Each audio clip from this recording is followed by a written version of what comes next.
It's 7 o'clock on a Sunday night, and you know what that means. It's Topical starts right now.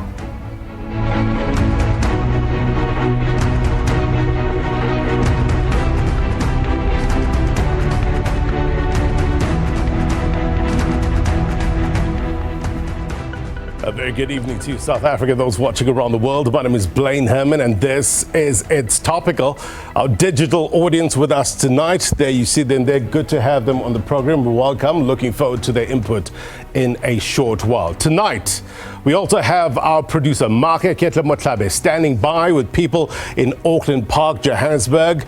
It's good to have them seeking diverse perspectives on the recent developments. You have an opinion on the current state of play? This is the program to air your views. We're going to go to Maka in a short while. June 30th, it means it's been what? Over a month since you've exercised the franchise, voted in one of the most consequential elections in decades. Good on you. You did your part. Now those who were after your vote, they need to do theirs. President, tick. Premiers, tick. Cabinet, let's say TikTok. Right? President Cyril Ramaphosa will announce a new national executive at 9 p.m. tonight. The SABC has you covered, as always. Which brings us to the question of the week. And we're asking you, what's your expectations ahead of tonight's cabinet announcement? Let us know at SABC News_TV. That's the new handle. We had the engagement parties, right? We thought we heard the sounds of wedding bells, which were drawing closer. Then we see these letters flying back and forth. And then we entered into this weird period in the relationship where you're wondering, does he like me or does she like me for me, or are they after something else? Finally, a date and a time has been set. So tonight, we want your thoughts and your expectations. What should they prioritize? Big question at SABC News_TV. Perspective coming up.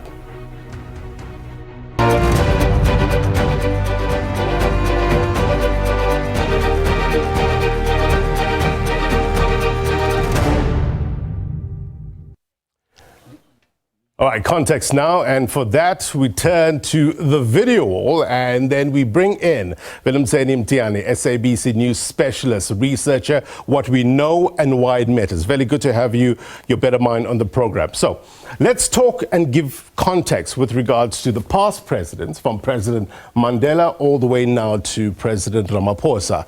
Give us an indication, a sense of how long they took. And obviously, we must premise this. Different circumstances, different challenges. What are we learning? Just as you have correctly said, Blaine, that if you look into the first democratic president, Nelson Mandela, it only took him the next day after inauguration to announce his cabinet. So was the President Thabo Mbeki on both of his terms. It took him one day to announce the cabinet, as well as Jacob Zuma. It took all the previous presidents just a day after the inauguration to announce the cabinet. However, with the President Cyril Ramaphosa's first term, it took something like 4 days to announce the cabinet. We understand that there were issues behind that, the issues of the ANC's Integrity Committee having to scrutinize some of the candidates, as well as the report of the state capture that had just been, there was continuing, the issues of state capture that were continuing. So it was a bit difficult for him to rush and make the cabinet decision. So unlike other presidents, his circumstances are totally different and they are challenging in their own right. But he has indeed made an announcement today that the cabinet will come through. People have been waiting. Yeah. Look, it's been, just over a month since the elections, under 2 weeks since the inauguration. But when you look at other countries that go through similar processes when they're trying to put together a coalition government, how do we rank in terms of that? Well, Blaine, it is very much important to note that for us as South Africa, the issues of coalition at a provincial or at a national government, they are quite new. Right. Every new phenomena has got its own teething problems, and South Africa must be given that platform to go through teething problems so that in the future, we do not rush to make a government and 3 months down the line, that government gets dissolved. So we need to ensure that we give it time. If we look into other countries, particularly developed countries. They are more experienced in this. I'll mention, for instance, the country like Israel. Israel, back in April 2019, they held elections, but they could not form a government up until May 2020.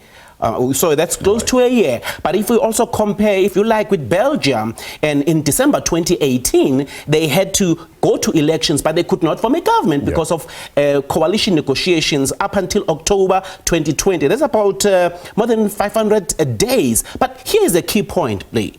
The issue when it comes to coalition governments, it has to be about a minimum program that all the parties can agree on that the government must implement. We know that all parties are somehow informed by their ideologies on how they are going to approach the issues of governance. So it is very much important to iron out those differences or to compromise so that when we form a government, at least there is a minimum program of government that can be implemented by all parties involved, regardless of their ideological stance. Right. On the road to a well-ironed cabinet, we've seen a lot of talk relating to the economic cluster, right?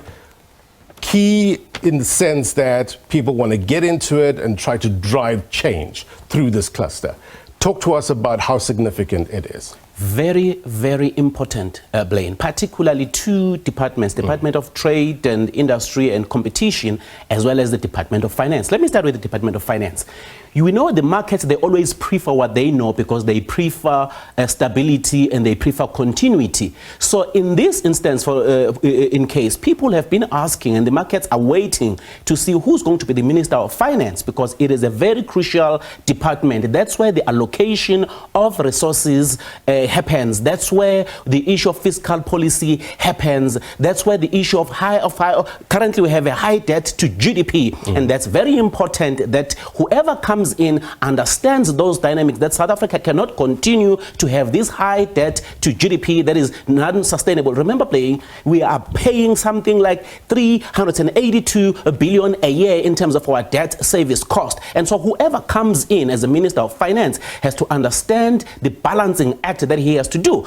Again, the issues there are that DA comes with its own approach when it comes to governance and how to manage the fiscus, as well as the ANC and other parties. So it is very much important whosoever emerges as the Minister of Finance, they could find this balancing act, because the danger that the country is at, if we are not finding a minister who can understand the dynamics and seek consensus that is sufficient, we will have a problem where budget may not be passed. Right. Why such a big interest in trade and industry? Of course, the trade, every country breathe through trade. The money that we get, it comes through the export and the imports. So what we need to do as a country, we need to ensure that whosoever comes in there, that's why then there is an importance of it called the trade policy. And also that cluster, that department has got ability of effecting economic development. So people have been saying perhaps the strategy that the ANC has been using to grow economy has not been working. In the past 10 years, between 2013 and 2023, the economy has been growing at an average 0.8%. Perhaps the DA is saying, if we get that, we can be able to effect some changes that could at least push the country to grow at least above 2% to 3%. So that's very much important, because there it depends the relations that we have with those we trade with. We know that currently under the ANC, the trade is looking towards East, looking towards China, looking towards the BRICS countries. And maybe other people, particularly from the DA, have been saying, but we are looking at the wrong place. We should be looking where in the West, where those are biggest trading partners, the European Union and the United States of America. Perhaps when they get in there, they will seek to change our trade stance from East and take it back to the West. Perhaps. We will soon find out, right? In a few hours or so. Thank you, sir. Appreciate your expertise in this matter. Mmusi Maimane is SABC specialist researcher. All right, as I said, we've got Mmusi standing by. Let's bring him up. He's seeking diverse views. This is what it's all about, right, Mache? Getting people's thoughts. Ultimately, it's going to affect them. Right? Whatever is decided, well, the decision, I guess, has been made, but whatever is announced at 9 o'clock has a ripple effect on the lives of the people that are standing behind you, as well as their families. What are they saying? Well, evening to you, Blaine, and the viewers at home. Indeed, I mean, we saw them braving those weather conditions standing in long queues, of course, to cast their vote. Well, I checked their thumbs just a couple of minutes ago. They still have a little bit of that ink. But tonight, they know that there will be that announcement made, and I'm not going to be wasting any time, Blaine. Let's start with Gustav. What are you expecting tonight? President is making that cabinet announcement. Well, firstly, I just want to say that I hope that the president of the country has appointed one people that are qualified. South Africa is in short of leadership. And I think that because we need to do business unusual, we need people that are experienced, people that are strong in leadership. And I hope it's not just a case of just giving them jobs because you're giving DA jobs and stuff like that. We do not want ministers that are reactive. We want ministers that are proactive. So I'm looking forward to see whether these people do qualify to be in the positions that they are at. Because there's a tendency to appoint a teacher to be a police officer in this country. That is unacceptable. And we know that the likes of DA have had their own demands, and I'm sure the same applies to other political parties that have actually raised up their hands. Yes. Where would you like to see the DA taking part in this cabinet? Well, I'll look at the infrastructure, public works. Now, that department has tenders, but it has a lot of corruption. DA comes on the ticket that they do clean governance, right? Now, go take public works and let's show us that actually you are able to deliver. And I'm just said that if Aaron Motsoaledi is not going to be at Home Affairs, that is one best performing minister within the ANC cabinet. And it would be a loss if he is not there. But it looked like that cabinet is going to, so that portfolio is going to DA. And I hope that they will deal with the issue of borders, they will deal with the issue of illegal immigration in the country. That's a critical issue. Mulatelo, let's come to you. I mean, tonight's cabinet announcement comes on the back of some delays, right? Standoffs between political parties fighting for those positions. How anxious were you? Well, I think just like any other South African, I think we've all been anxious regarding the cabinet and regarding the impasse that has been going on the past couple of weeks. We've been a month now into, post-elections, and we still haven't gotten a clear way forward. And my biggest concern, my biggest contention with all of these delays is that people on the ground are suffering. And I've been saying this over and over again, that people in rural areas, they still don't have water, they still don't have electricity, they still don't have infrastructure, they still don't have access to healthcare. But yet we keep on delaying the cabinet and cabinet announcement. I think the sooner the cabinet gets announced, the sooner people can get to work and the sooner the country can move forward. Absolutely. Let's come to you, Yolisa. You have been watching the developments, and as I mentioned earlier on, the President is going to announce his cabinet tonight at 9 p.m. Let's talk about EFF raising up their hand, saying that we would like to co-govern, but then with the exception of the DA and FF+. What's your take on that one? I would say, for instance, like working with young people in my field of work, and with the aim or with the goal or the vision to make sure that we enable them to become economically empowered. And looking at now, it's not the time for us to look at the politics. We are speaking about the cabinet that is going to run, that people or that South Africans are depending on. These are people that they will just be handling. It's like when we focus in the matter of we are not looking at like dogs and cats. These are peoples, and they need service delivery and they need implementation. So now the only focus that we can focus into, how can we rebuild and develop our own country? Thank you. And how would you like to see this country developed, as you mentioned? Okay. On the stats, we can see that above 60% of South African are youth. and these are the generations that will become the leaders. I think if we also allow the advocacy and the also of youth and also the activists as well, to the government to listen to what the needs and the projects that are going to be sustainable for the youth, not just to just offer them work that are not having any skills, but make sure like you focus on agriculture and farming. If you look at that direction, you will see that there is sustainability there. There is some skills that are also implemented there. So my only focus is like if we look in the direction to make sure that at least in the cabinet we have youth that also represent and also understand, as we are the majority in South Africans. Is that your view, Loyiso? Yes, indeed. That is my view. Young people must be represented in this cabinet. You remember, this is an opportunity among those who are MPs for the president to pick the best among the best, because this cabinet will consist of people from different political parties. I doubt that will be the case, because politicians, they will choose the powerful among themselves to go and be ministers, forgetting that this is the best opportunity to give the president the best among the best to be ministers.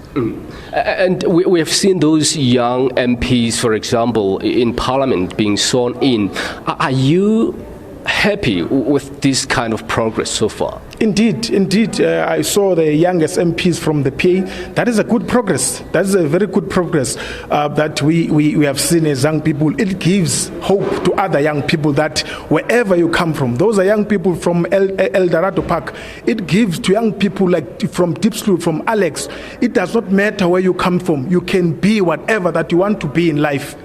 And let's bring you back here, Malatelo. Which political parties would you like to see in this cabinet? Let's just be specific here. For me, I think political parties that are based on meritocracy. We want merit. We want leaders with merit. We don't want people there because you're my friend. We don't want leaders there because they're in a line of patronage. But we want leadership who's going to sit and get the work done that we need to be done in South Africa. Because as a country right now, we're at a crossroads. We're moving into a new political era, an era of coalition governments. So we shouldn't be looking at specifically saying that we want this political party or that political party. We should be looking and saying that who in these political parties has got the best merit and the best capabilities to do the job. Christoph, your last shot, parting shot. Well, my last parting shot is that South Africa is in the doldrums. Our economy needs really to be turned around really quick. And I'm hoping that this cabinet is not going to just drive around with all these VIPs and start and not work. And I'm hopeful that they will work together and leave this political ego aside. South Africans are expecting a lot out of them, and this is not an opportunity to be missed. Even those who are flat-footed, can they just start working and be serious about they take serious the job that they've been entrusted by the South Africans? So we're looking forward to that. We'll criticize them, and if they're not working, we'll just ask them to be removed from there, because we cannot have people who are just sitting enjoying just the money and not delivering. And it's time for lack of service delivery must be over. I think we're looking forward to a good governance. Can they not stop stealing for once, for heaven's sake? Can they just stop corruption? They must look after their departments. Every cent matters right now. We cannot waste any of it. So that's my message to these ministers. Thank you. The message is clear, quite crystal clear, Blaine. Put political egos aside and start working. Yeah, it's the era of talking about each other needs to be replaced by talking to each other, right? This is what this whole political arrangement with regards to government is all about. The message is indeed loud and clear. Let's see how it lands with those who make the decisions. Makeketli Motlabe and your guests, thank you very much indeed. That's what it's all about, right? People's views. What do they have to say about the cabinet announcement? They have to live through it. Whatever decisions that are made on the top, how's it going to affect the ordinary folk? Let's get a sense of where we are with regards to the cabinet announcement in under 2 hours' time. Let's bring in SABC News political editor Mzondile Mbeje, who's live in the capital there at the Union Buildings. Brother Mbeje, good to have your better mind on scene for us. It was widely expected that we would get an announcement before the week ends. Having said that, what more are we learning about how we got to this point? Oh, well, a very good evening to you, Blaine. Indeed, you're correct. That correspondence between the leader of the DA and the President of the Republic, where he basically made it clear after those disagreements or those misunderstandings, whichever way you characterize it, he made it clear that he wanted to have this process concluded by the end of the week because he felt the need that the cabinet needed to be appointed as soon as possible. So that's exactly why we're here today. He just wanted to make sure that when he has concluded just about everything, at least he keeps to the promise of finalizing this aspect of appointing his executive. So what we understand, Blaine, is that after those discussions that went on and on, particularly around the issue of the allocation of portfolios. You'd recall that the DA had a certain preference, but of course they took an issue with that. And then when even that had been resolved, it looked like there was one portfolio which became a big deal, that of trade and industry. So even that somehow they were able to resolve. And then now that they were able to resolve it, so they did not need to then wait. That is why the President this evening will appoint an executive which will be quite inclusive of the parties that have decided to form part of this government of national unity. So it will be a first thing for us in 30 years. So we know that in 1994 there was a government of national unity, of course formed a bit differently from what is happening now, because there it all had the element of reconciliation. Yeah. But what you are seeing here is that the parties acknowledged that none of them won an outright majority. So what is the best way forward for the country? And then they came to this determination. But of course, you know, there are those parties that are not happy with this arrangement, and those parties who are not willing to be part of this arrangement if there are certain parties in there. Right. The DA's position regarding the EFF and the vice versa, quite interesting. Pull back the curtain for us a bit, Brother Mbeje. What are we seeing in the periphery? Are we expecting the new ministers to be present at the Union Buildings? Is there anyone that has arrived as yet?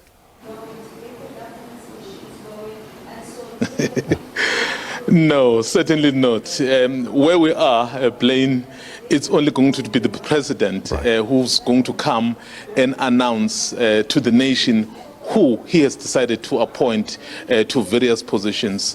So none of the ministers that will be appointed will be here.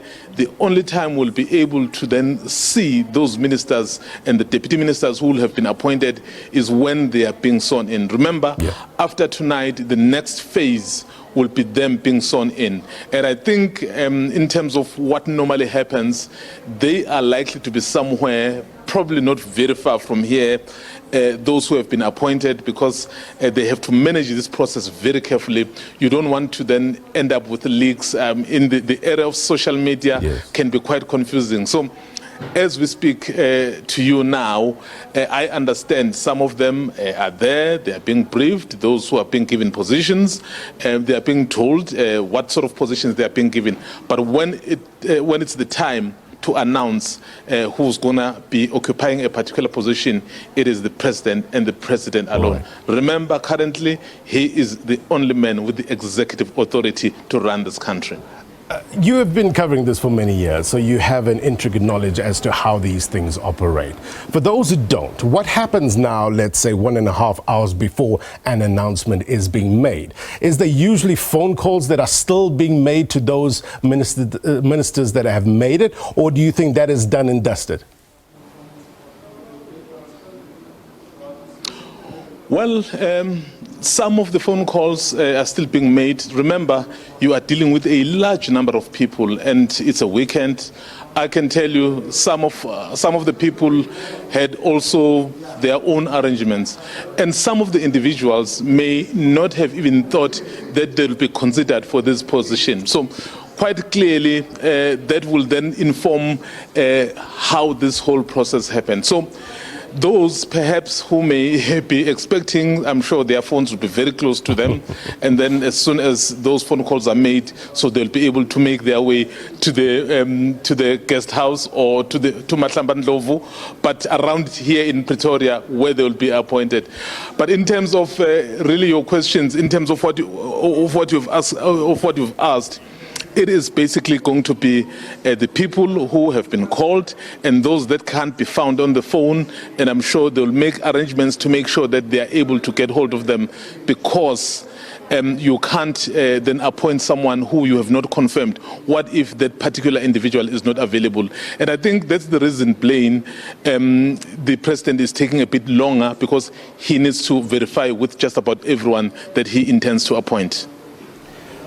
There is this thought, or well, look, we heard with regard to the correspondence that have come in through in terms of the leak letters, etc. Some parties have put out statements to say where they are with regards to this new arrangement in terms of government. What is the possibility, Mzwai, of more parties joining the so-called government of national unity post a cabinet announcement? How does that work?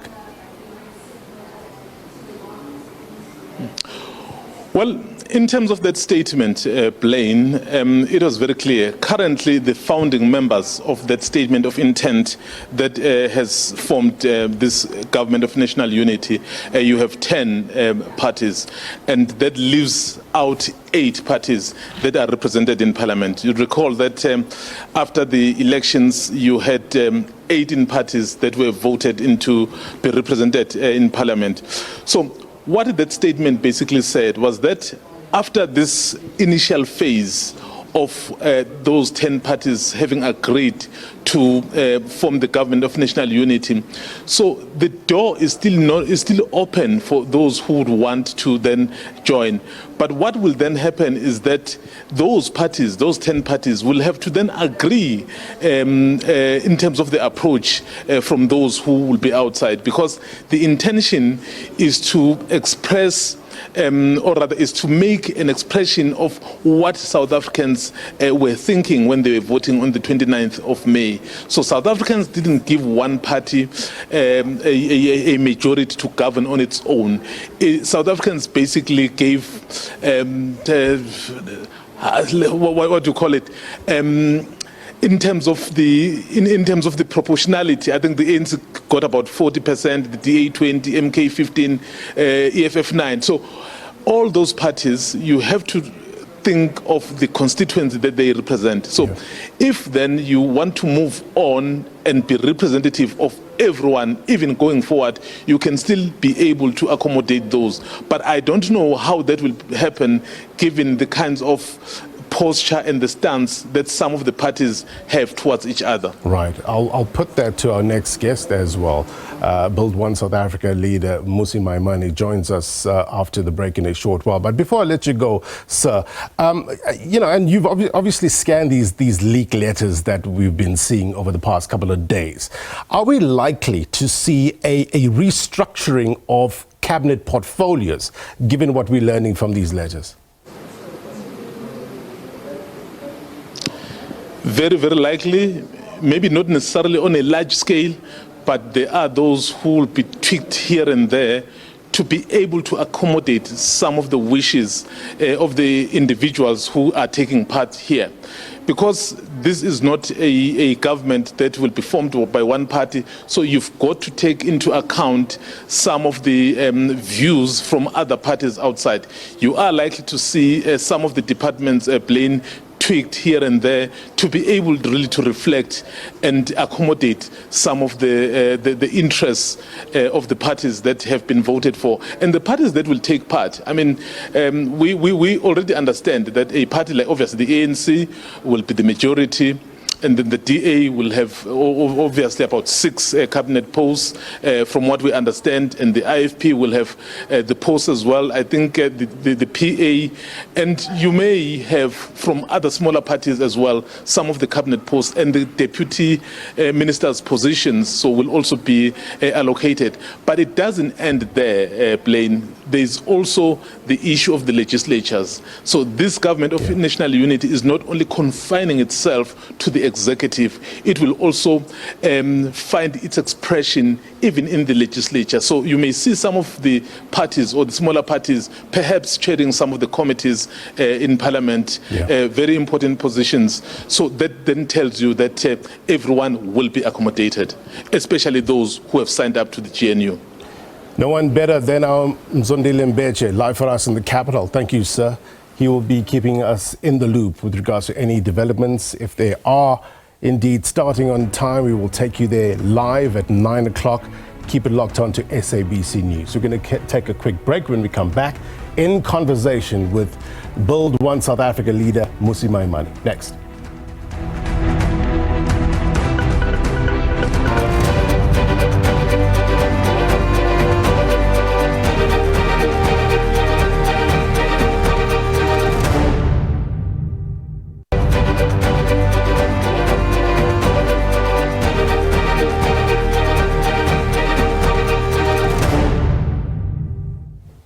Welcome back. You're watching It's Topical. Cabinet announcement in about an hour and a half. We will take you there live. We're building up to it. What do we know? What more do we need to know?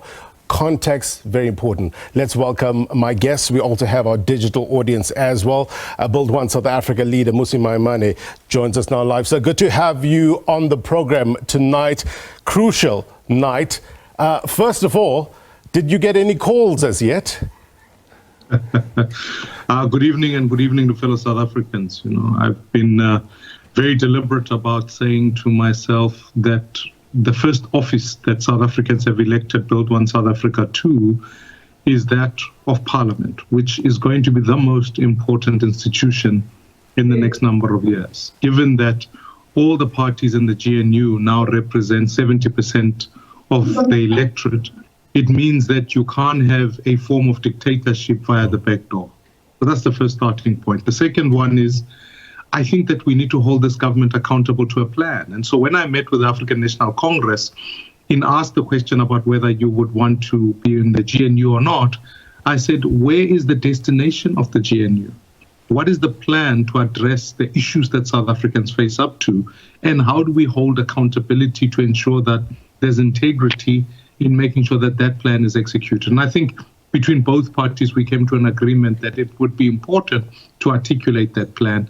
And so for me, it isn't an anxiety about getting a call or not. It's about actually listening in to the preamble that answers the question, the seventh administration, will it address jobs? Will it address safety? Will it educate our people? And is it honest about fighting corruption, given the recent deployments to Parliament? Balance is key. A strong opposition is also key. Do you see yourself or your party making a greater impact within a government of national unity or on the other side of it? I think we've always said we want to be constructive. What's great about not everyone having a majority is that you can now table private members' bills, which for all South Africans gives you an ability to craft a law, to go out and fight for it. And now for the first time, with the appropriate lobbying, you can get it through the line.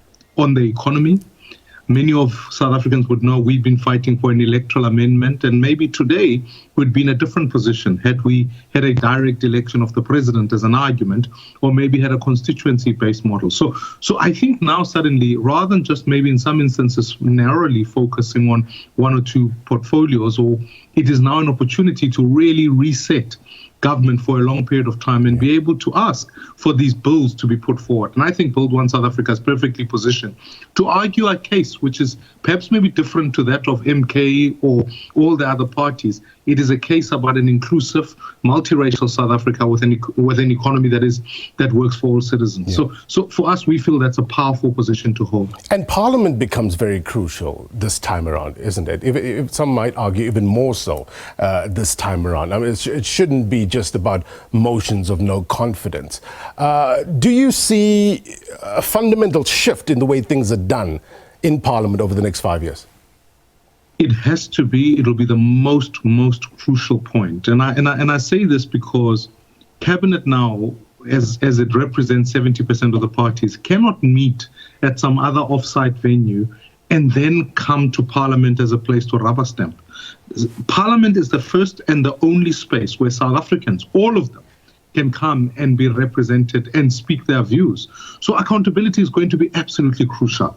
Ensuring that there isn't a government that will be a dictatorship via the back door is going to be crucial. But also the administration. The administration needs protection from the headwinds of coalitions. This is not the last iteration of cabinet we're going to have. It's certainly inconsistent with global spaces where we've seen that actually coalitions start and then sometimes change. What you've got to ensure is that the administration continues functioning. So I'm looking forward to those portfolios. I'm looking forward to how those work so that ultimately the voice of the 60 million South Africans is ultimately the one that takes center stage. Speaking about the portfolios, though, given the current proposed setup in terms of government, is there a risk that, say, in the case of a specific political party getting a specific political or portfolio, is there a risk that they would feel that they can do whatever they want within that portfolio?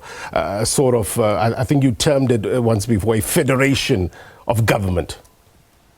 Absolutely. And in the absence of a plan, that is the danger. The Constitution prescribes that cabinet is enjoined and acts collectively. So if you are in cabinet, does that mean that if a party believes in, for argument's sake, a death penalty and another one believes in for example, mass shipping of immigrants out the country, etc., are those the things that cabinet is enjoined to agree to? And whether a party believes that deploying people who are corrupt is also part of that journey, will you agree with those?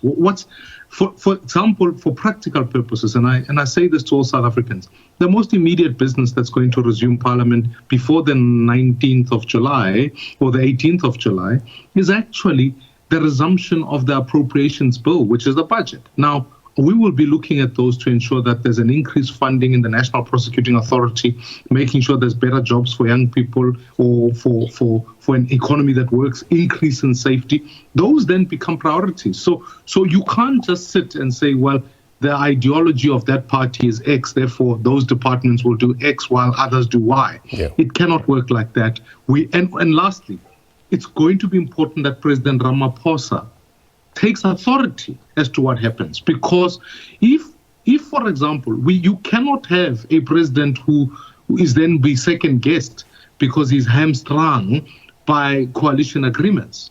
Because once that happens, in more than anything, you are going to end up with a government that is incapable of being decisive, particularly when it comes to crucial issues of redress, inclusion. All of those contentious issues will need very decisive leadership as we go forward. Right. Let's bring in our digital audience, get their take. Crucial time in South African history. Kolani, let's hear from you first. Your question, comment to Mr. Maimane.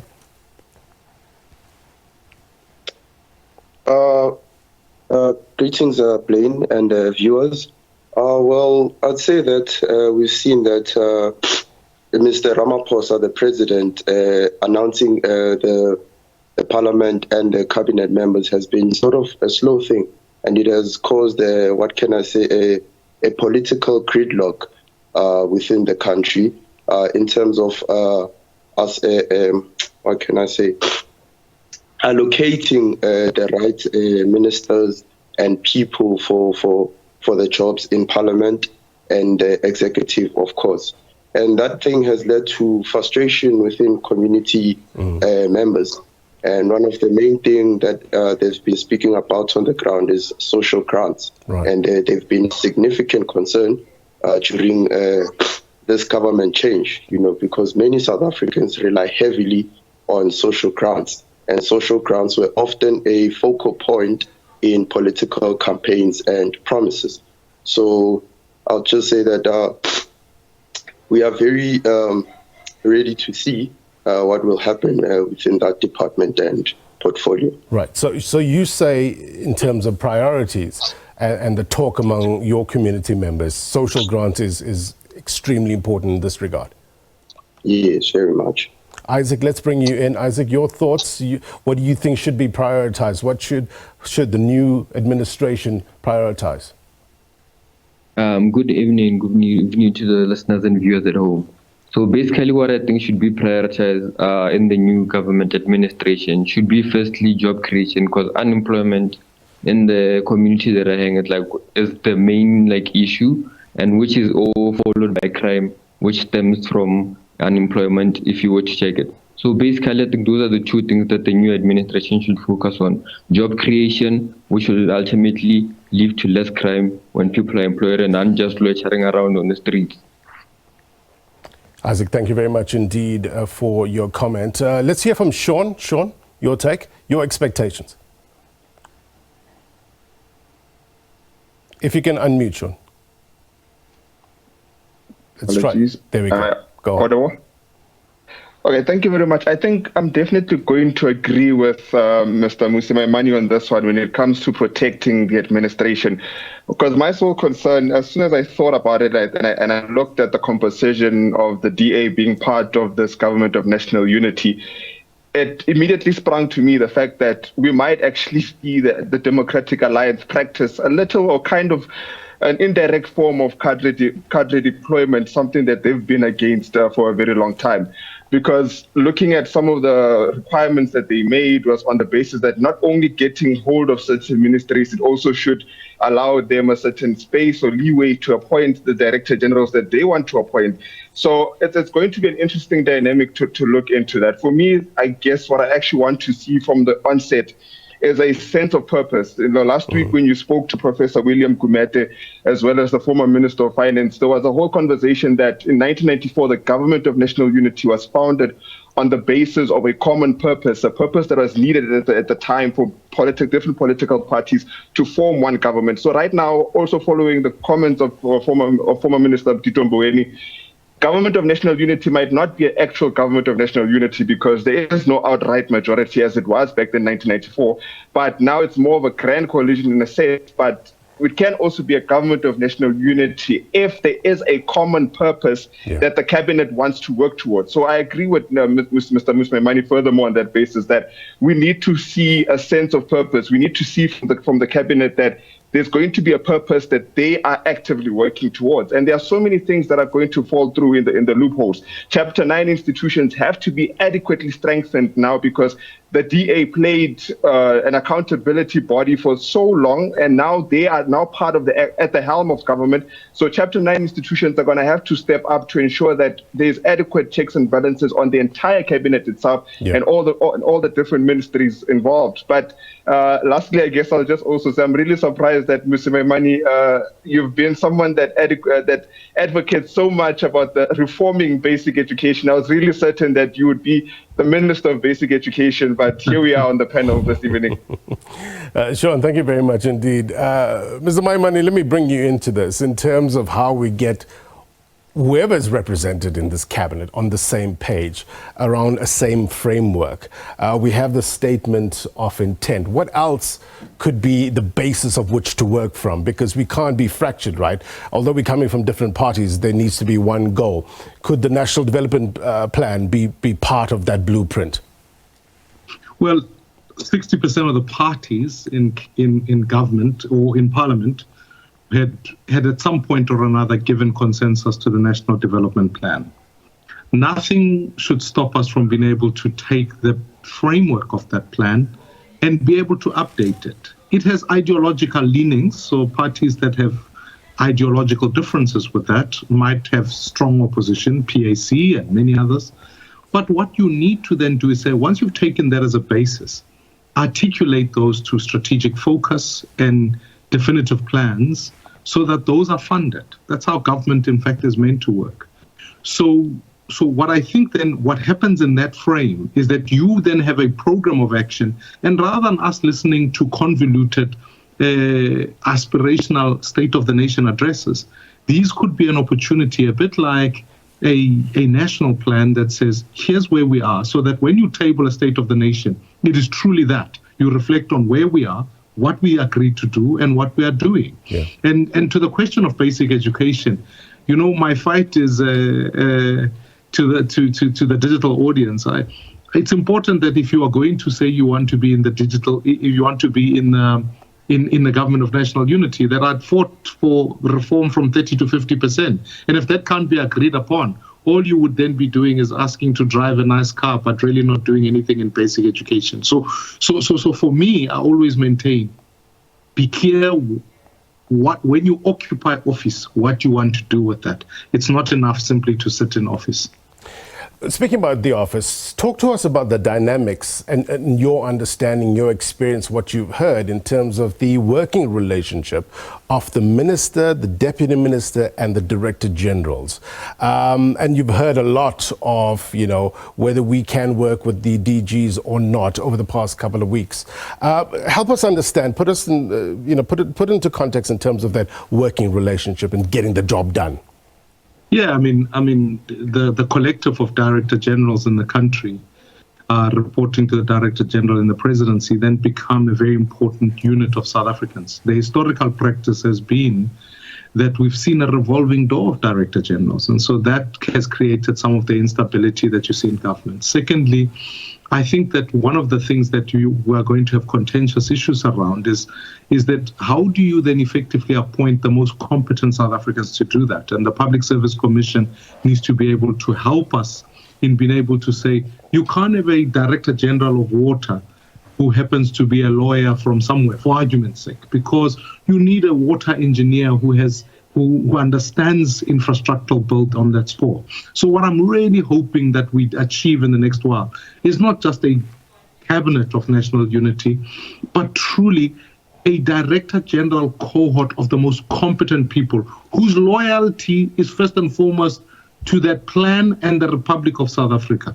Because if you make their loyalty to the parties, as what the DA is demanding, you are going to end up with scenarios more permanently that when the coalition falls apart, then a new DG must come in, A, and B, that DG feels an obligation to serve the party. We've got to be clear that these South Africans are appointed to serve the country. So the first most, like for example, the most senior bureaucrat that we all are familiar with is the general for the police. So Fani Masimula is an important appointment that has got to be made. And already the digital audience has raised the issue of safety. Yeah. Now, you can't make that a political appointment and say, well, they must be loyal to a party. We must find the best police person. And if Mr. Masimula is there, keep him. But if he isn't, let's get the best person to fight crime in the country rather than be at the whim of whoever the cabinet minister of policing is. Mr. Maimane, thank you very much indeed for your insights. We've run out of time, but we wait, I guess, collectively to see who makes the cabinet, who makes the cut. Last week, we heard Professor Gumede talk about merit-based appointments that is key to the success of a government of national unity. We'll see how that unfolds as well. Thank you, sir, so much for your time. Let us know if you do, in fact, get that call. We will bring you back on air, no doubt, to get your take. Mmusi Maimane, they build one South Africa, as well as our digital audience, Isaac, Sean, and Kolani. Appreciate your time. Thank you very much indeed. All right, before we go, here's my take. Consequences are in part a function of speed of process, right? So how long until we see the fruit from the new cabinet's labor? During his inauguration address, President Cyril Ramaphosa recognized that you, the people of South Africa, are impatient with political bickering and the endless blame game among politicians and political parties. So how do we prevent that from happening during the 7th administration? I mentioned this before: balance, accountability, a strong executive as well as a strong opposition. It's healthy for democracy. It keeps those who make the decisions on their toes. But this is the problem. Opposition can't become a position, right? We can't oppose for the sake of opposing. The fact that you have the right to do something doesn't always mean it's the right thing to do, right? Hard questions need to be asked for the right reasons. Put the people at the center of all decision making. Let that be the refrain for the next 5 years and beyond. And that's my take. Until next week, my brothers and sisters, have yourself a great evening. We're standing by 9 o'clock on SABC News. We'll take you live to the Capitol, the Union Buildings, the President, Cyril Ramaphosa, announcing his cabinet. Until then, take care. Bye-bye.